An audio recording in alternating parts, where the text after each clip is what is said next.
नमस्कार दोस्तों, आप सभी का स्वागत करता हूं मेरे इस यूट्यूब चैनल पर। तो बहुत दिनों के बाद यहाँ पर आपकी ये वीडियो आ रही है जो कि हमारी ब्रिटिश लिटरेचर है, मतलब हिस्ट्री ऑफ हमारी ब्रिटिश लिटरेचर है। उसके ऊपर जो हम लोगों ने वीडियो सीरीज स्टार्ट की थी उसमें बहुत सारा यहाँ पर टाइम मैंने वहाँ पर ले लिया है, तो उसके लिए मैं आप सभी से माफ़ी चाहूँगा। तो आज से हम लोग यहाँ पर स्टार्ट करेंगे हमारी जो क्लास है उस क्लास को पूरी तरीके से कंटिन्यू रखने की। तो इस वाले क्लास में मैं आपको दिखाऊँगा किस तरीके से हमारा जो है क्रोनोलॉजी, स्पेशली हम लोग आज यहाँ पर बात करने वाले हैं कि आपका जो है एज वाइज, मतलब किस तरीके से आपका एज जो आपके डिवाइड किए गए हैं ब्रिटिश लिटरेचर में, उसका स्टार्टिंग पीरियड कहाँ से होता है बिफोर आप कि इसमें क्लासिकल पीरियड, मतलब आपकी जो होती है ब्रिटिश लिटरेचर से पहले भी आपके मेन आपके पीरियड थे वो थे हमारे क्लासिकल पीरियड। क्लासिकल पीरियड के बाद ही हमारा जो है वो इसके बाद एंग्लो सेक्सन या फिर ओल्ड इंग्लिश यहाँ से हमारी आएगी। उसके पहले हमारा जो द क्लासिकल पीरियड है उसका किस तरीके से डिवीज़न किया गया है वो सारी चीज़ें हम लोग इस वीडियो में देखने की कोशिश करते हैं, फिर एक एक करके आगे बढ़ेंगे। तो सबसे पहले आपका है ये पॉइंट नंबर 1, होमरिक और हीरोइक पीरियड। मतलब आपका जो है ये 1200 BCE से लेके 800 BCE तक, मतलब आपका जो है बिफोर क्राइस्ट ईयर इसे आप लोग कहते हैं। ये आपका बिफोर क्राइस्ट या फिर करेंट ईयर इसको कंसिडर किया जाता है, तो इसे आप लोग ध्यान में रखेंगे BCE। फिर यहाँ पर जो आपका सेकेंड वाला एज है वो आपका होता है क्लासिकल ग्रीक पीरियड। तो क्लासिकल ग्रीक पीरियड में आपके बहुत सारे ऐसे इंपॉर्टेंट राइटर्स थे जिनका वर्क आप लोगों को देखने को मिलता है, जिसमें आपके क्लासिकल ग्रीक राइटर में इनमें आपके किस तरीके से प्लेटो थे, प्लेटो के साथ ही साथ इसमें किस तरीके से आपका एरिस्टोटल थे, और इसी के साथ ही साथ बहुत सारे और भी राइटर्स थे जो कि इस वाले एज में अपने वर्क्स को वहाँ पर लिख रहे थे। तो वो सारे वर्क्स आपके इस वाले एज में आपको देखने को मिलेंगे। उसके बाद हमारा क्लासिकल रोमन पीरियड आता है। तो क्लासिकल रोमन पीरियड में भी आपके बहुत सारे इंपॉर्टेंट वर्क्स देखने को मिलते हैं, जिसका एज यहाँ पर आपको यहाँ पर मेंशन किया गया है 200 BCE से लेके 455 CE तक का। जैसे कि आप लोग यहाँ पर देख पा रहे होंगे, सबसे पहले आपका जो सेंचुरी, मतलब आपका जो ईयर काउंट होता है वो आपका BCE के बेस पे होता है। उसके बाद आपका होता है CE के बाद आपका आता है AD। तो इस चीज़ को आप लोग ध्यान में रखेंगे कि इसका मतलब क्या होता है, आपका बिफोर कॉमन एरा, ये आपका कॉमन या फिर करेंट एरा, फिर आपका ये आपका होता है आफ्टर, ये आपका जो है इसे हम लोग प्रेजेंट टाइम भी बोलते हैं, जिसमें आपकी जो करंट सिनेरियो वाली चीज़ें इसमें आती हैं। तो इस तरीके से इसमें एज का डिवीजन होगा, तो उसको आप लोग अच्छे तरीके से ध्यान में रखेंगे। क्लासिकल रोमन पीरियड के बाद आपका आता है पैट्रिस्टिक पीरियड। ये आपका आता है, देखिए इसमें आपका आता है एज वाला जो होता है वो 455 से लेकर 70 CE तक का होता है। मतलब हमने यहाँ पर क्या क्या चीज़ें देखी है, तो आप लोग एक बार फिर से यहाँ पर देख लीजिए द क्लासिकल पीरियड। उसके बाद एक सेकेंड क्लासिकल पीरियड हो गया। उसके बाद हम लोगों ने देखा कि किस तरीके से आपके सारे एजेस आते हैं। पहला आपका क्लासिकल हो गया, ये जो कि आपकी ओल्ड वाला पार्ट है।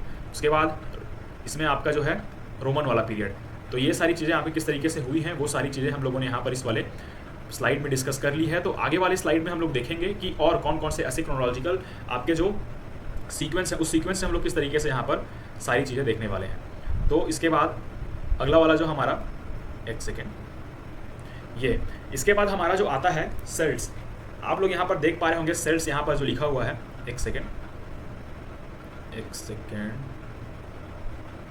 हाँ ये इसमें हम लोग यहाँ पर देख पा रहे हैं किस तरीके से आपका जो है सेल्स यहाँ पर आते हैं 17 CE से लेके आपका ये 55 BC तक। मतलब यहाँ से आपका सेल्टिक जो आपके रूलर थे वो आपके यहाँ पर आते हैं। जो रूल हो रहा था वो आपका सेल्टिक हो रहा था, किस तरीके से आपकी सारी चीज़ें हो रही थी, वो मोनार्क थे किस तरीके से वो रूल कर रहे थे। फिर उसके बाद हमारा आता है रोमन कॉन्क्वेस्ट। रोमन कॉन्क्वेस्ट होता है आपका 55 BC से लेके आपका 480 तक।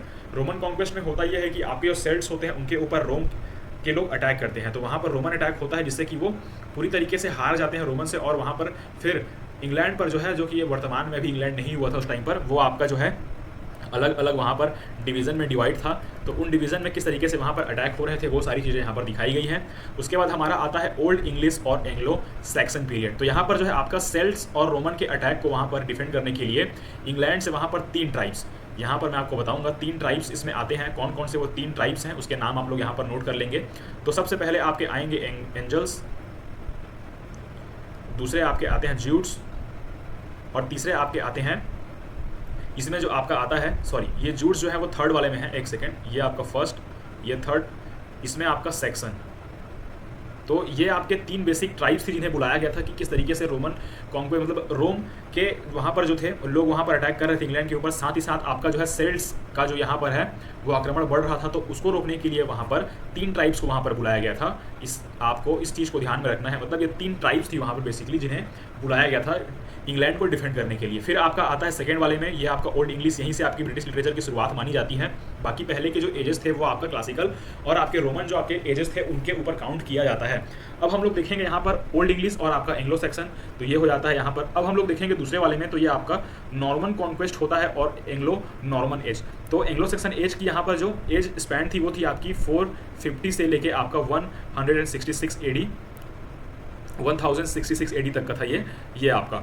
उसी के साथ एंग्लो नॉर्मन की बात करते हैं तो वो आपका आता है 166 से लेके आपका 1300 तक, ये हो गया। अब यहाँ पर सबसे इंपॉर्टेंट एज हमारा आता है जो कि ब्रिटिश लिटरेचर का या फिर इंग्लिश लिटरेचर का, वो है आपका एज ऑफ चौसर। जॉफरी चौसर जो थे उनका बर्थ यहाँ पर होता है 1340 में। 1340 में उनका बर्थ होता है, इसी एज से आपका जो है एज ऑफ चौसर कंसीडर किया जाता है और आपका 1400 के अराउंड में उनकी डेथ वहाँ पर मानी जाती है। तो किस तरीके से वहाँ पर पूरी तरीके से ये एज जो है वो किस तरीके से जॉफरी चौसर ने रूल किया, इसके ऊपर यहाँ पर सारी चीज़ें हुई हैं। और आपका जो है ये जॉफरी चौसर जो है वो हमारे मॉडर्न एज के, मतलब आपके जो है मॉडर्न इंग्लिश के, ये हमारे जो कहे जाते हैं वो आपके फादर कहे जाते हैं, मतलब इंग्लिश पोइट्री के जो फादर हैं वो आपके जॉफरी चौसर कहलाते हैं। इसके ऊपर आप लोग अच्छे तरीके से ध्यान रखेंगे। तो उस चीज़ को लेकर आपको यहाँ पर पॉइंट आउट कर लेना है कि आपका ये आपका आएगा फादर ऑफ मॉडर्न इंग्लिश।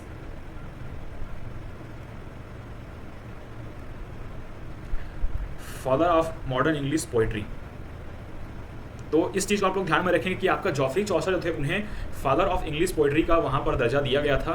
उनकी राइटिंग किस तरीके से लिखी गई थी, कैंटरबरी टेल्स जो है इनकी बहुत ही इंपॉर्टेंट वर्क है। उस वर्क के ऊपर भी बहुत सारे क्वेश्चंस आपके सीजी सेट हो गया, यूजीसी नेट हो गया, ये सारी चीज़ें आपकी वहाँ पर पूछी जाती हैं।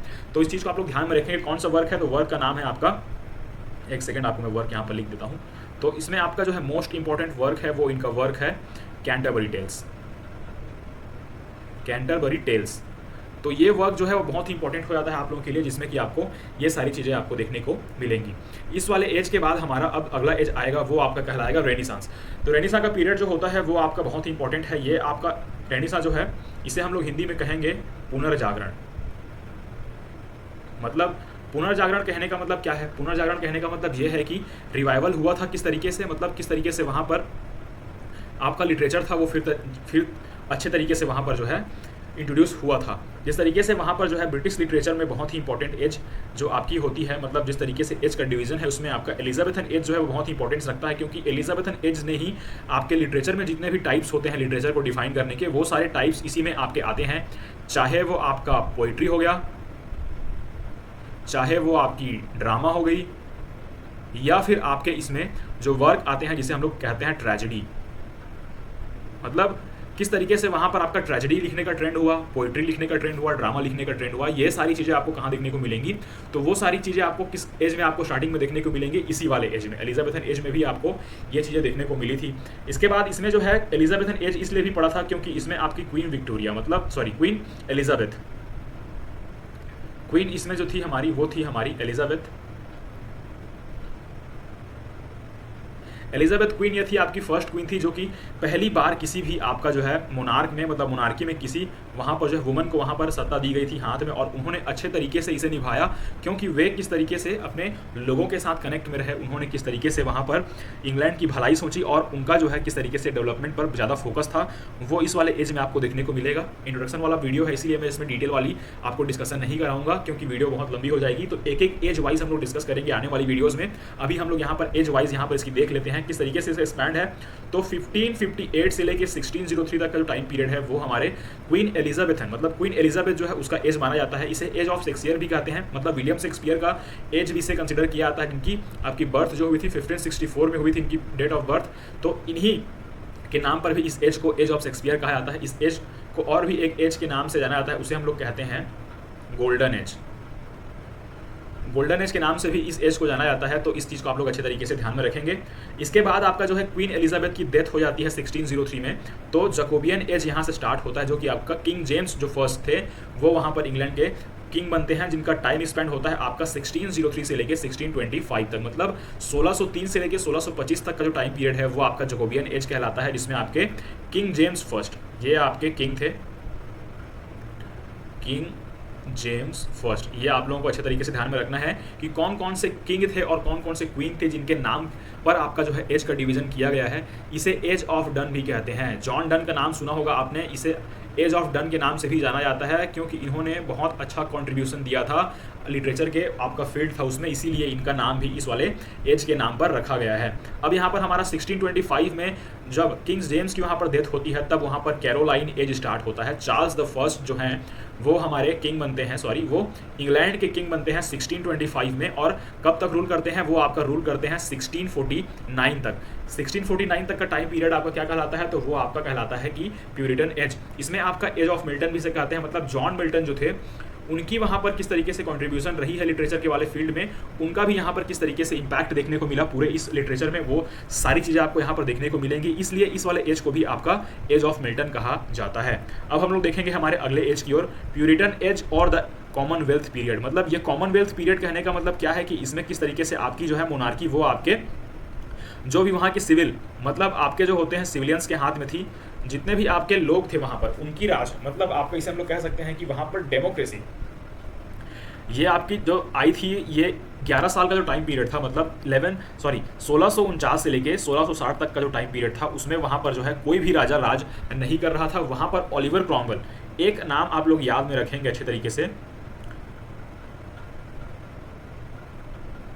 ओलिवर क्रॉमवेल का नाम आप लोग याद में रखेंगे, क्योंकि इन्होंने ही वहाँ पर इंग्लैंड में 11 सालों तक, मतलब 11 जो साल थे ये, इन सालों में इन्होंने पूरी तरीके से रूल किया था। वहाँ पर किसी भी तरीके का मोनार्किक सिस्टम वहाँ पर इस्टेब्लिश्ड नहीं हुआ था, मतलब राजतंत्र यहाँ पर पूरी तरीके से खत्म कर दिया गया था जब प्यूरिटन्स का अटैक हुआ था। प्यूरिटन्स ने यहाँ पर एक और बहुत ही इंपॉर्टेंट यहाँ पर घटना हुई थी, जहाँ पर जो है कि थिएटर जो वहाँ पर थे वो क्लोज हो चुके थे। इनका डिटेल में वीडियो में आपको बनाने वाला हूँ आगे, आप यहाँ पर अभी खाली ये देखिए कि आपका एज किस तरीके से क्रोनोलॉजी में होता है। तो हम लोगों ने यहाँ पर देखा रेनेसां एज हो गया, आपका एलिजाबेथन एज हो गया, जैकोबियन, कैरोलाइन, प्यूरिटन। अब हम लोग देखेंगे हमारे अगले एज की ओर। अगला एज जो हमारा है वो है कि इसके बाद रेस्टोरेशन पीरियड आता है, जिसमें हमारा जो है रेस्टोरेशन ऑफ मोनार्की, मतलब फिर से आपका जो है मोनार्की मतलब राजपाट को फिर से इस्टेब्लिश किया जाता है इंग्लैंड के वहाँ पर लोगों के द्वारा, जिसमें आपका जो है ये टाइम पीरियड चलता है 1660 से लेकर 1700 तक, मतलब 40 साल का टाइम पीरियड जो है आपका रेस्टोरेशन पीरियड कहलाता है। इसे हम लोग एक और नाम से जानते हैं, जिसे कहते हैं कि neo classical period. Neo classical period में आपका कौन कौन से एज आपके आते हैं, तो इसमें आपका आ जाएगा रेस्टोरेशन एज। रेस्टोरेशन एज के बाद एज ऑफ अगस्टन या फिर एज ऑफ पोप, जिसे हम लोग अलेक्जेंडर पोप के नाम से जानते हैं। उसके बाद हमारा एज और एक और एज आएगा, वो आपका आएगा एज ऑफ ट्रांजिशन या फिर आपका एज ऑफ सेंसिबिलिटी, जिसे हम लोग एज ऑफ जॉनसन भी कहेंगे, जो कि डॉक्टर सैमुअल जॉनसन का एज होगा। तो यहाँ पर हम लोग देखते हैं सबसे पहले रेस्टोरेशन एज में यहाँ पर स्टोर की मतलब आपका जो मोनार्की था उसे फिर से रिस्टोर किया गया था, जिसमें आपका जो जेम्स फर्स्ट जो उनके बेटे थे वो चले गए थे आपके जेम्स फर्स्ट का जो वहाँ पर असैसिनेशन हुआ था, तो वहाँ पर वो चले गए थे, चार्ल्स फर्स्ट का तो वहाँ पर चले गए थे फ्रांस, तो उन्हें फिर से फ्रांस से यहाँ पर बुलाया जाता है और वहाँ पर राजगद्दी पुनः वहाँ पर उसे प्रदान की जाती है। तो ये हो जाता है आपका age of restoration. Augustan time period की हम लोग बात करते हैं, अगस्टन एज की, तो ये आपका टाइम चलता है 1700 से लेकर 1745 तक, जिसे हम लोग एज ऑफ पोप मतलब अलेक्जेंडर पोप भी कहते हैं। इस बात को आप लोग ध्यान में रखेंगे, अलेक्जेंडर पोप के नाम से भी जाना जाता है इसे। अब इसके बाद हमारा आता है एज ऑफ ट्रांजिशन, मतलब किस तरीके से आपका जो है चेंज हुआ था ये सारी चीज़ें, मतलब आपका जो है रेस्टोरेशन पीरियड हो गया, अगस्टन पीरियड हो गया, इसमें आपका जो है फॉर्म्स आपके जो थे, मतलब राइटिंग का जो स्टाइल था, राइटिंग स्टाइल के ऊपर किस तरीके से फोकस किया गया था, मतलब हाई वहाँ पर राइटिंग स्टाइल को किस तरीके से वहाँ पर प्रमोट किया जा रहा था। लोकल्स के लिए वहाँ पर कोई भी आपका अपॉर्चुनिटी नहीं थी, ना उनके राइटिंग में, ना ही उन्हें कोई भी वहाँ पर किसी भी तरीके का वहाँ पर उन्हें जो है अटेंशन दिया जा रहा था। पूरी तरीके से लिटरेचर जो था वो आपका हायर सोसाइटी को पूरी तरीके से वो डेडिकेट हो गए थे। तो ये आपका जो था अगस्टन टाइम पीरियड और रेस्टोरेशन टाइम पीरियड। फिर एज ऑफ सेंसिबिलिटी में चीज़ें थोड़ी सी बदलती हैं और वहाँ पर जो है बहुत सारी अलग अलग चीज़ें आपको देखने को मिलेंगी। एज ऑफ जॉनसन इसे इसलिए कहते हैं क्योंकि सैमुअल जॉनसन का बहुत ही बड़ा रोल रहा है। इनके क्रिटिसिज्म के वर्क्स देख लीजिए, इनकी डिक्शनरी देख लीजिए, जिन्होंने आपका 33,000 वर्ड्स वाली एक डिक्शनरी इन्होंने बनाई थी, जो कि फर्स्ट आपकी डिक्शनरी थी इंग्लिश की, जिसे आपका 1755 में लाया गया था। इस बात को आप लोग अच्छे तरीके से ध्यान में रखेंगे कि 1755 में आपका इंग्लिश डिक्शनरी लाई गई थी। इस चीज़ को आप लोग अच्छे तरीके से ध्यान में रख लेंगे, जिनमें आपका जो था 33,000 इंग्लिश के वर्ड्स, जो कि ग्रामर के आपके वर्ड्स थे, वोकैबुलरी के, वो सारे आपके ऐड हुए थे। तो ये हो गए आपके neo classical period. Neo classical period के बाद हम लोग हमारे नए वाले एज की बात करेंगे। यहाँ पर आपका जो है नियो क्लासिकल के बाद हमारा romantic age, age of romanticism मतलब रोमांटिक एज। इसमें आपका जो है नेचर के प्रति किस तरीके से लगाव था, नेचर के साथ ही साथ आपका जो था ड्रीम के साथ ही साथ आपका जो है ये आपका विलेज लाइफ को किस तरीके से शो कर रहा था, वो सारी चीज़ें आपको इस वाले एज में देखने को मिलेंगी। फेमस यहाँ पर आपके जो ऑथर हैं इसमें हैं हमारे विलियम वर्ड्सवर्थ जो थे वो इस वाले एज के बहुत ही फेमस राइटर थे। तो इसका जो टाइम पीरियड है वो है आपका 1798 से लेके 1837 तक का, ये आपका टाइम पीरियड हो गया। विक्टोरियन एज की हम लोग बात करें इसके बाद, तो विक्टोरियन एज जो है आपकी क्वीन विक्टोरिया जो थी हमारी,